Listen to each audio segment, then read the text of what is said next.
Hey, Scott Jordan here for Jancast number 211 for April 16th, 2026. I want to do something a little bit different with Jancast this week. Kind of harken back to what we did during the pandemic, because I kind of see the excursion, as they're calling it. I'm not going to get into any politics or anything else, but similar to what we went through with the pandemic.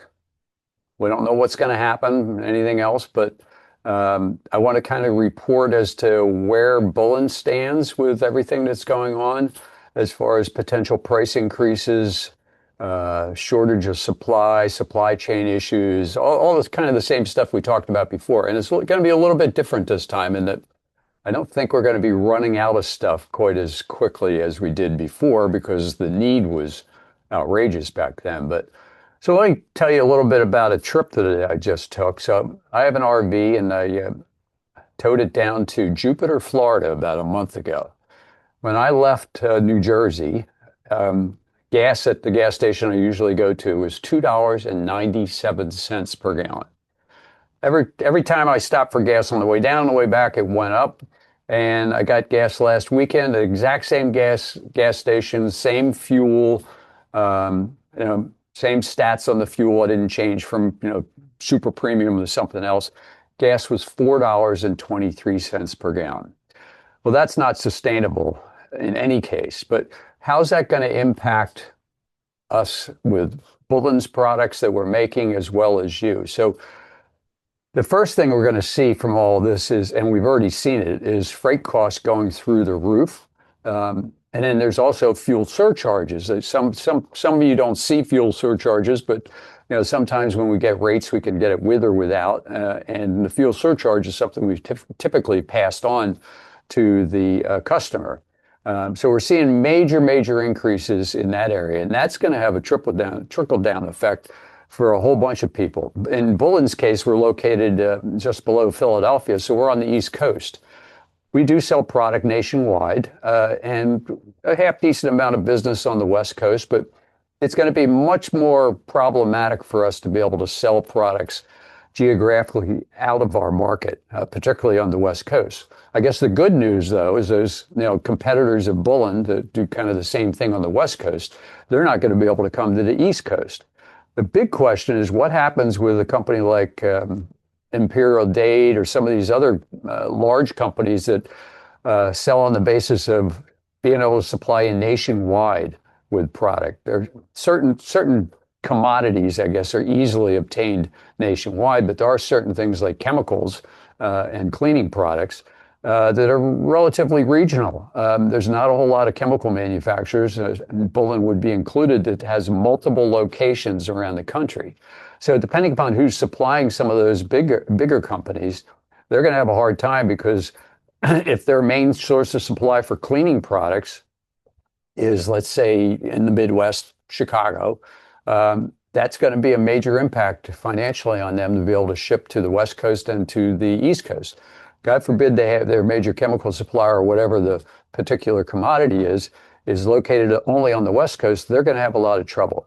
So anxious to see how this kind of plays out. I would think the next thing that we'll see dropping from a price increase standpoint is plastic, which would affect bottles, things like that, because that is derived from natural gas. And most of that comes out of the Middle East where we're having the problems right now. The next thing would be food because of fertilizers, but that's going to be a little trickle down. I was listening to a podcast the other day that said most of the farmers, or a lot of the farmers had already pre-purchased some of their fertilizer, so they're not quite as bad, but the next cycle of growing is going to be seriously impacted. Now, that's assuming things don't change, but from what I've been hearing, it doesn't matter if the whole situation was cleared up tomorrow because of infrastructure being taken out with bombings and things like that. It could be years before things go back to normal. So that I'll keep you informed going forward if we see any major things coming, but right now it's freight. I could see other things coming and we'll certainly report on it afterwards, but right now I'm not seeing any shortages with sprayers and all the stuff that we had to go through with the pandemic. Let me have my AI host give another perspective on the whole Mideast excursion and see what she has to say.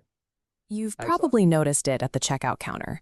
Just as the global inflation fevers seem to be breaking, prices in the meat aisle are creeping back up. In the UK, projections warn that food inflation could spike past 8%, potentially adding £150 to the average household's annual grocery bill. This sudden resurgence in costs feels entirely disconnected from local economies. So what is pushing these numbers back up? The price of everyday survival in a local supermarket is tied directly to distant, highly vulnerable geographic choke points. Ongoing conflict in the Middle East has effectively closed a 21-mile-wide waterway connecting the Persian Gulf to the open ocean, the Strait of Hormuz. A massive volume of the planet's power is physically forced to transit through this narrow gap. Between 20 and 30% of the world's total oil supply and a full 20% of its liquefied natural gas passes along this specific route. A blockage here disrupts the central cardiovascular system of the global economy, sending immediate shockwaves to every market on Earth. With the strait bottlenecked and the adjacent Red Sea deemed too dangerous, major shipping lines are abandoning these routes entirely. Instead, they are taking a massive detour, thousands of miles out of the way, down and around the southern tip of Africa. Adding weeks of travel time means ships are burning significantly more marine bunker fuel. That sudden spike in demand immediately drives up global energy benchmarks, like Brent crude, which recently surged past $100 a barrel. To cover these fuel costs, ocean carriers are passing the pain down the line, slapping severe emergency surcharges on thousands of shipping containers. The rerouting creates intense collateral damage. Alternative hubs like the Novasheva port are suddenly overwhelmed, leading to severe congestion and delays.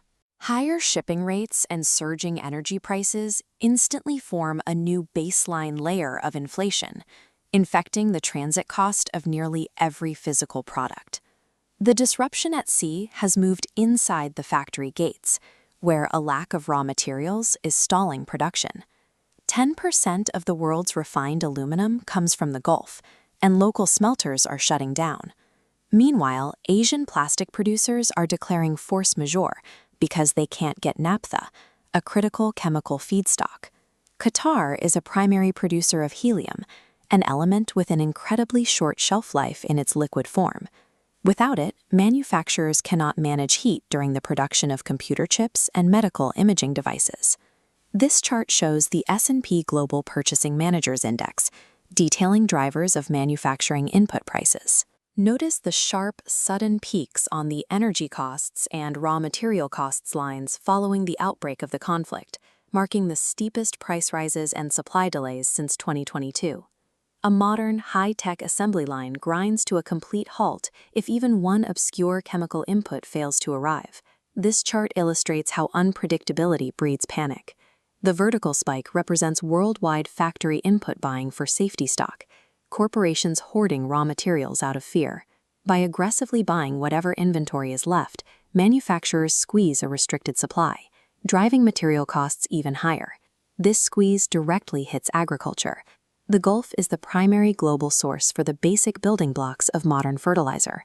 27% of the world's exported ammonia and 45% of its sulfur are shipped from this disrupted region. You can see the scale of these shipments in the massive piles of bright yellow sulfur loaded onto bulk carriers. Without steady access to these chemicals, global crop yields face an immediate physical threat. Which brings us back to the checkout counter. A mountain of sulfur trapped in the Middle East dictates the price of food on your plate. If a geopolitical ceasefire were declared tomorrow morning, the economic damage from these disruptions is already baked into the system. Rerouted cargo ships take weeks to complete their journeys and reset their schedules. The safety stock hoarded by panicked corporations will take months to burn off, and heavily damaged energy infrastructure requires lengthy repairs. Because this inflation is so physically persistent, central banks are now likely forced to delay their highly anticipated interest rate cuts. This energy shock is also spilling into office culture. In Europe, where fuel prices have surged as much as 68%, the simple cost of a daily commute has become a new burden, shifting employees toward remote work and destabilizing the commercial real estate market. The global supply chain was meticulously engineered over decades for maximum efficiency, cutting costs to the absolute bone, but it entirely sacrificed resilience. When a hyper-optimized, just-in-time network relies so heavily on a single fragile geographic choke point, the entire world pays the toll the moment it closes.